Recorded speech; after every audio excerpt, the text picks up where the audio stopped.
Bonjour et bienvenue sur Africa 24 dans cette nouvelle édition du QG Weekend. Voici les titres. L'opposition tchadienne en rang dispersé pour la présidentielle. Toujours aucun accord entre les 15 partis dans le choix d'un seul candidat de l'opposition en vue du scrutin du 11 avril prochain. Gros plan à suivre sur la zone franche togolaise lancée en 1989.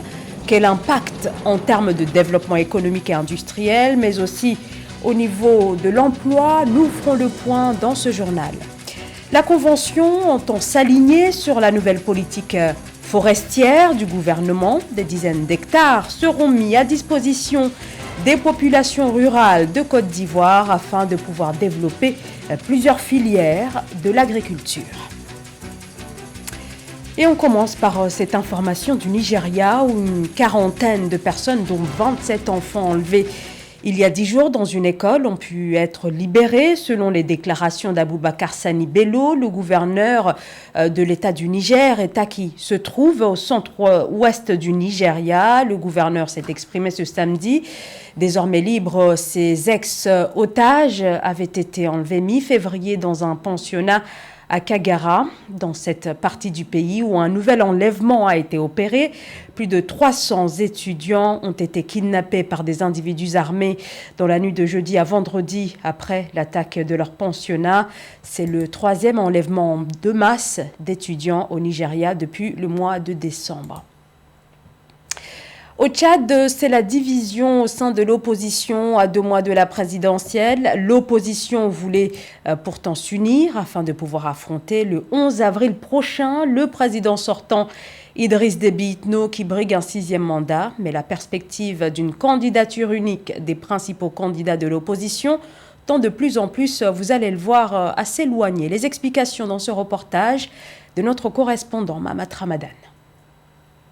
Pressenti au début pour une candidature unique à l'élection présidentielle d'avril 2021, l'opposition peine à s'entendre même après la clôture des dépôts de candidature. Les dissidences s'accentuent, les coalitions se créent autour des potentiels candidats. C'est le cas par exemple de l'Alliance républicaine pour le changement, composée de 4 partis politiques qui investissent en candidat Brice Mbaïmon, à l'instar des autres regroupements politiques de l'opposition.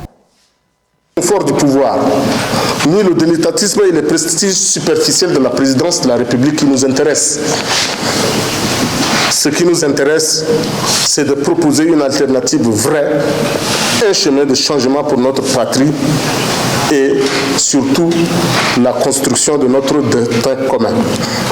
Si certains analystes estiment que l'opposition est fragilisée et divisée face au parti de la majorité déterminée, un 6e du président sortant, l'Alliance républicaine pour le changement s'est dit convaincue de la volonté du peuple pour une alternance politique en 2021. Son candidat propose aux Tchadiens un contrat socio-économique sur la bonne gouvernance pour un nouveau départ vers un Tchad émergent.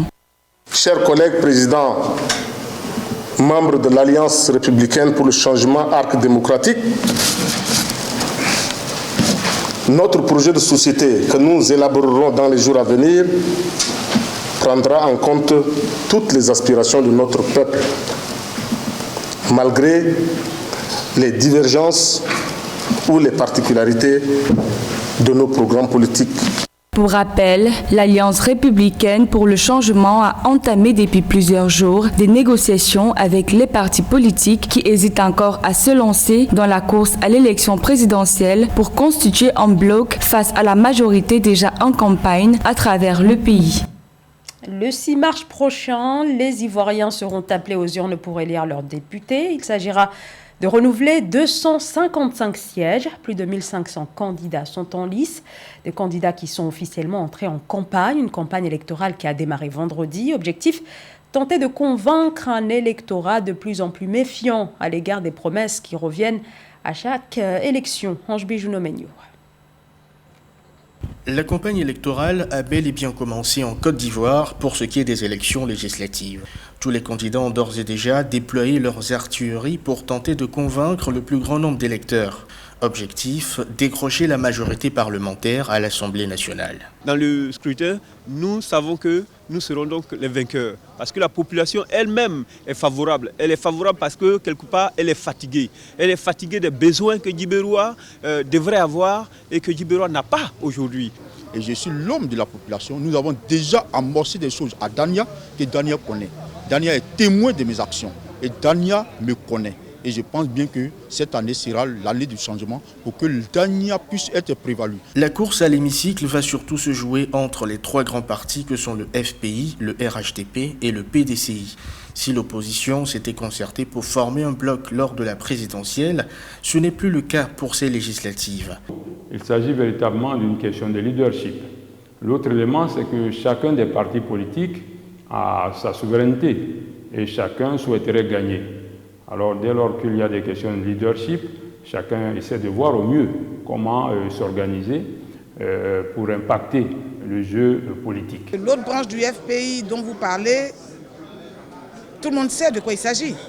Tout le monde sait. Personne n'est dupe aujourd'hui. Et puis c'est dans un passé, ça vient de se passer. Le passé là, il est récent. Personne n'est amnésique. Hein? On n'a pas oublié ce qui s'est passé en septembre 2002. Ce n'est pas quelque chose qui s'est passé il y a quelques mois qu'on va oublier. Les candidats ont jusqu'au 4 mars 2021 pour tenter de convaincre les électeurs avant le vote qui doit se tenir le 6 mars 2021. Même si le taux de participation a faibli ces dernières années, on sent un certain engouement au niveau de la population. Il y a 32 ans, naissait la zone franche togolaise. L'objectif était de promouvoir le développement économique et industriel. Plus de 30 ans après, les investissements cumulés sont de 240 milliards de francs CFA, grâce notamment à l'implantation de plusieurs dizaines d'entreprises. Les précisions dans ce sujet d'Amenedji.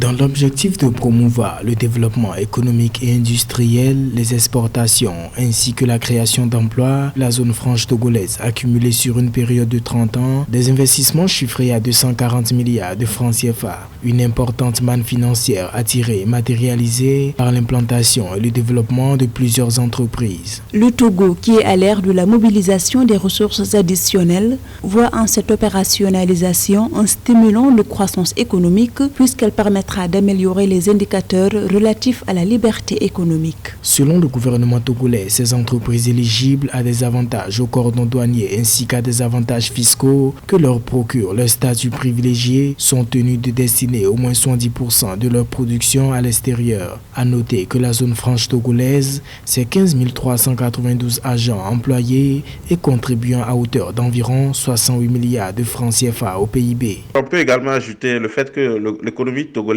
c'est une économie qui se base sur les services aussi. On a l'économie togolaise à import, la réouverture des aéroports avec l'idée de web de l'aéroport de Lomé.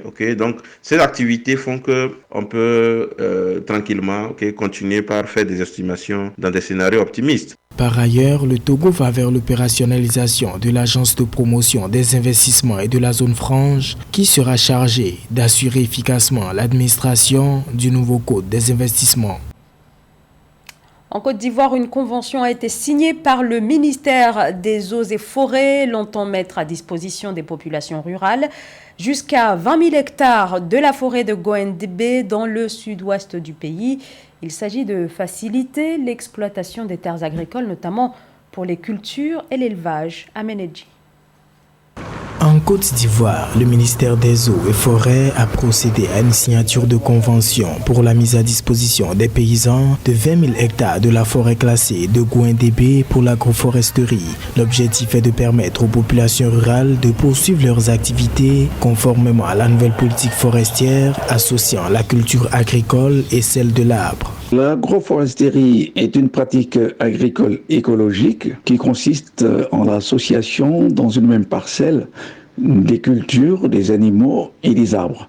Ce type d'agriculture présente un avantage considérable, notamment dans la protection des sols ainsi que dans la préservation de la biodiversité. Face à la réduction alarmante du couvert forestier en Côte d'Ivoire, l'agroforesterie apparaît comme une solution pouvant contribuer efficacement à la durabilité rentabilité du secteur du cacao ainsi qu'à l'effort national de restauration du couvert pour atteindre environ 20% d'ici 2030. Les superficies restantes peuvent continuer à avoir leur régime de forêt classée, pourvu que ce soit dans le respect des lois et règlements de la République. Et surtout que dans le cas précis, il s'agit de 20 000 hectares sur les 133 000 qui existent. Donc ce n'est que très bénéfique pour les paysans qui habitent dans ces zones. À noter que de graves incidents sont survenus entre autochtones et allochtones dans la forêt classée de Gouin-Débé en 2018, ayant conduit l'État à envisager des solutions durables pour la paix et la cohésion sociale,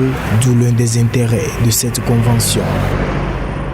On en vient à présent à la lutte contre la Covid-19 en Afrique. Les livraisons promises par COVAX, le dispositif d'aide internationale aux pays en développement, devraient réellement démarrer au mois de mars, même si le Ghana a reçu mercredi la première livraison. Le Cameroun est l'un des pays qui tente de se positionner afin de figurer parmi les premiers à recevoir les vaccins. Le pays de 25 millions d'habitants espère recevoir prochainement plus de 2 millions de doses du vaccin AstraZeneca. Joël-Marie Ballot. En réponse à la pandémie de Covid-19, le Cameroun va recevoir 2,5 millions de doses de vaccins acquis à travers le dispositif COVAX. Avec cette première vague, le gouvernement camerounais pourra lancer son plan de vaccination au profit de 20% de sa population. Le corps médical, en première ligne dans la lutte contre la Covid-19, sera le premier à en bénéficier.